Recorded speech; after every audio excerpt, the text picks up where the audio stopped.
The British mandate for Palestine occupied a region that presently includes Israel, the Palestinian Authority and Jordan, inhabited in the main by Jews, Muslims and a Christian minority. Also known as the Holy Land, the area comprises numerous sacred and historic sites, important to all three major monotheistic religions, a long-standing pilgrimage destination for the faithful. Among them, thousands of Christians unceasingly come to visit the land of the Messiah, where Jesus Christ was born and Christianity was first established. The Bible tells us that Abraham and his tribe settled here approximately 2,000 years before Christ. The region, however, was inhabited by other cultures long before Abraham and his family arrived. After the exodus from Egypt, the children of Israel established a kingdom here, which they had to defend through the ages against frequent invaders, many of whom settled in the region. The destruction of Jerusalem by the Romans in the year 70 AD saw the Jewish diaspora grow ever larger. Arab Muslim forces conquered Palestine in the 7th century and have remained an overwhelming presence in the region ever since. In modern times, Palestine was one of the Arab territories administered by the United Kingdom. In 1917, the British government supported the idea of Jews settling in Palestine, which also encouraged the mass immigration of Jews from Europe throughout the first half of the 20th century. In 1947, the UN General Assembly voted for the partitioning of Palestine into two states, Jewish and Arab. Jews were apportioned 56% of Palestine, the Arabs 43%. The Arab-Israeli War broke out shortly afterwards, during which almost half of the Palestinian population fled the lands assigned to Israel. Israel declared independence in 1948, which the surrounding Arab countries refused to accept. After the 1967 war, which only lasted 6 days, Israel extended its territory and became a dominant regional military power. A large-scale Jewish settlement program began. A Palestinian national movement emerged after 1967, composed of a political and military wing that made up the Palestine Liberation Organization, or PLO. Factions of the organization initiated a series of terrorist attacks in Israel and around the world. An agreement signed in Oslo in 1993 saw the creation of the Palestinian Authority on the West Bank and Gaza Strip.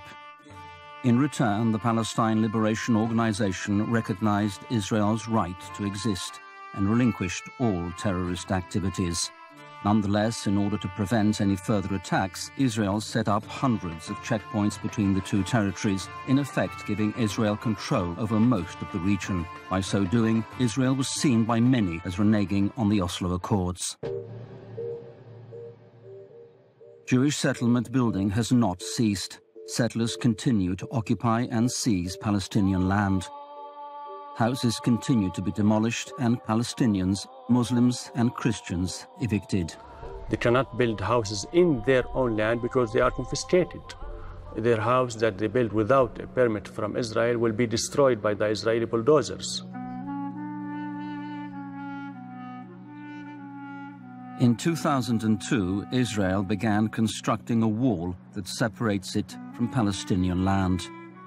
Increased controls and separation were supposed to reduce the threat of terrorist attacks in Israel.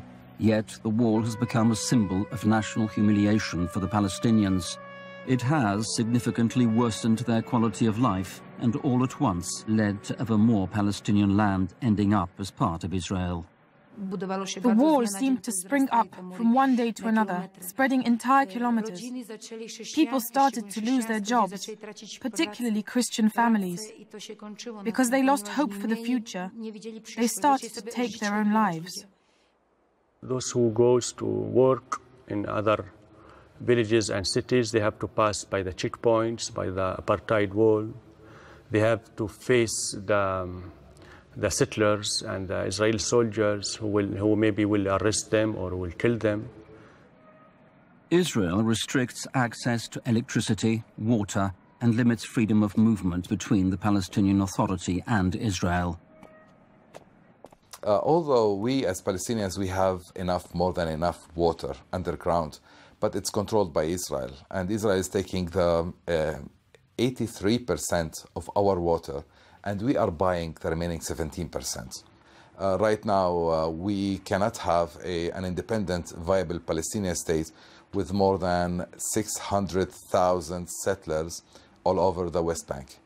This is preventing any possible peaceful solution. The plight of Palestinians is often dramatic. Unexpected night arrests of minors by the Israeli army a frequent occurrence. They came to catch him when he was 16. They destroyed and demolished my house. None of the equipment worked after that. They demolished everything. Then they arrested my younger son. He has already been in prison for 3 years.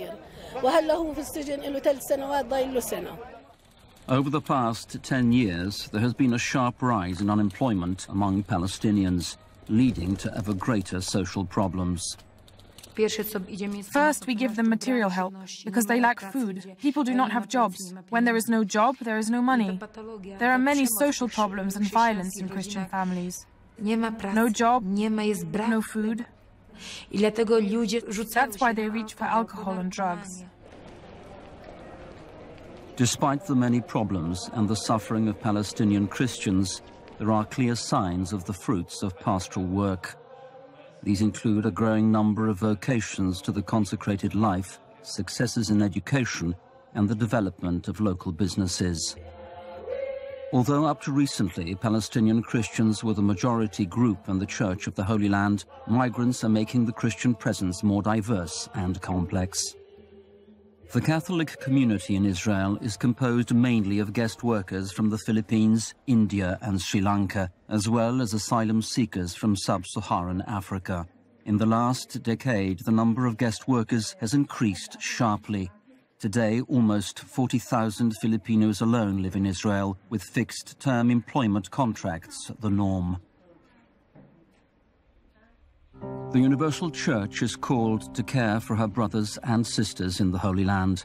Both prayers and material support are key to ensuring that the many essential humanitarian, pastoral and educational works continue. We are very proud that we were born here in Bethlehem, and we are very happy that we are in Bethlehem.